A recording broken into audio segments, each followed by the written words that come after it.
Welcome back, everyone, to this session on building a strong personal communication style. Today, we're diving into how every conversation defines how you're experienced by others, your tone, your energy, your presence.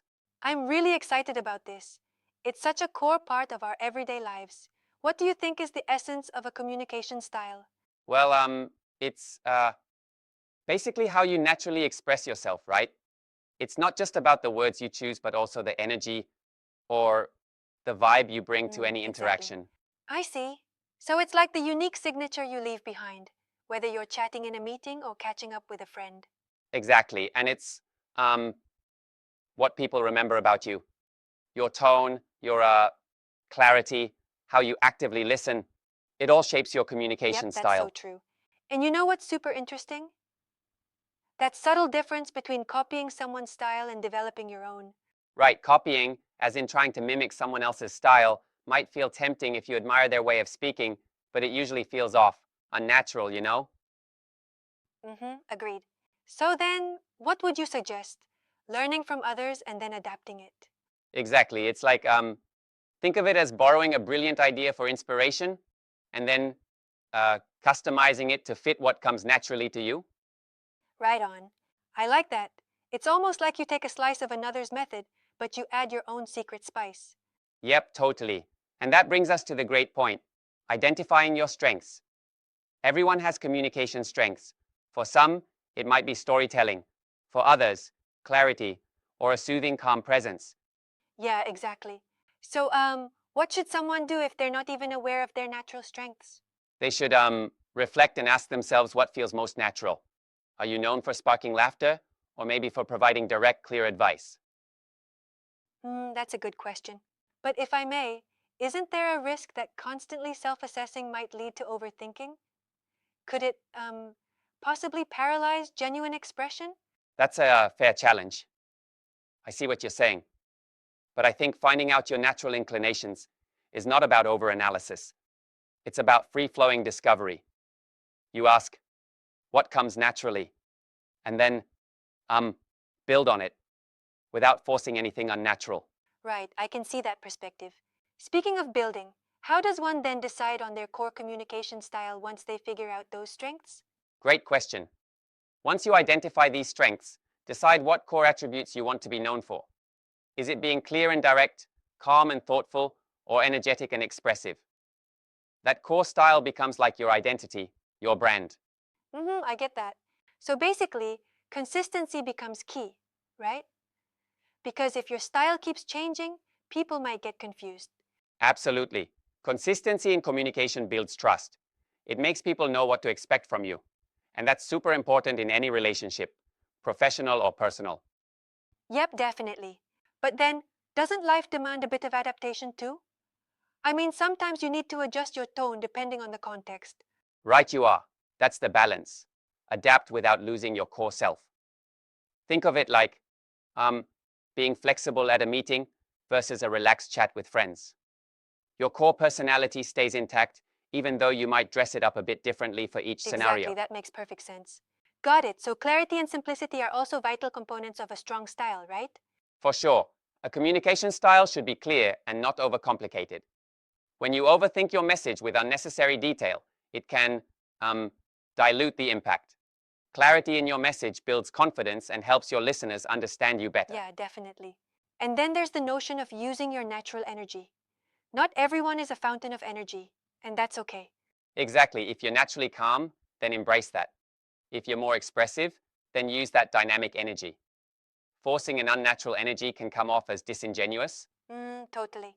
I suppose over time your communication style evolves too through feedback, right? Yes, absolutely. Feedback is critical. Observe what works and what might need fine tuning. Your style isn't static, it grows and evolves organically with every conversation. Right, learning from feedback is like polishing a gem. It's fascinating how all these pieces come together to form your unique identity in communication.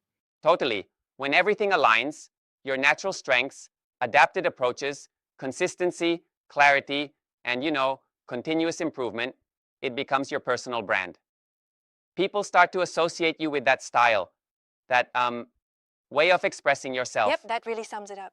All these segments tie back to the idea that your communication style is truly who you are. Whether it's the energy you bring or your calm rationality, it's the sum of these parts that forms your identity. Exactly. And if I may add, there's a beauty in not trying to sound like someone else. You just need to sound like the best version of yourself, a version that's authentic and consistent with your inner self. Couldn't agree more.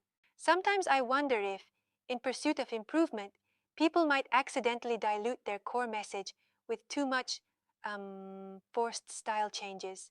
That's a good point, and it's something we need to be careful about, finding the balance between adaptation and authenticity. It's like steering a ship through different seas. Your navigational tools may change slightly, but your destination remains the same. Yeah, absolutely. And speaking of balance, the idea of consistency really resonates with me. If your tone fluctuates too wildly, then people won't know how to connect with you. Precisely. It's about showing up as a familiar friend, whether you're with colleagues or loved ones. Consistency builds trust, and trust builds strong relationships. Right, trust is the cornerstone here. I'd like to explore a bit more on the point of feedback. How can someone practically integrate feedback into their evolving communication identity? Well, one approach is to actively invite constructive criticism. Listen to how others perceive your communication. Maybe record your talks or reflections, and then note which parts truly connect and which don't. This iterative process helps refine and strengthen your style over time. That sounds both practical and powerful. And ultimately, after all these thoughtful steps, what should the final takeaway be for our listeners? The essence is simple. Your communication style is your identity. It's about being true to your natural strengths, whether that's clarity, calmness, energy, or humor, and consistently presenting that in every interaction. Don't copy others. Instead, learn from them and adapt in a way that's authentic to you. Yeah, absolutely. So, in summary, adapt without losing yourself, keep it clear, embrace your natural energy, and always be open to evolving through feedback. Exactly. And when all that comes together, you don't just communicate, you connect, you inspire, and you build a personal brand that That's stands the kind out. of impact we all want. Thanks for breaking it down so naturally.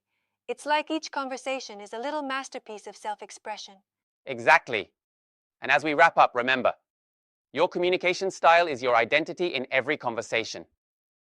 With consistency, adaptation, clarity, and embracing who you truly are, you create an unrepeatable, genuine Absolutely, connection with that's the so world. inspiring. Well, this session definitely gives a lot to think about for anyone looking to sharpen their communication skills. It does indeed. And now, armed with these insights, it's all about applying them daily. Yep, thanks for a great discussion. Looking forward to our next conversation. Until then, keep speaking your truth and let your style shine. See you next time, everyone, and remember, your communication is not just a skill, it's your identity.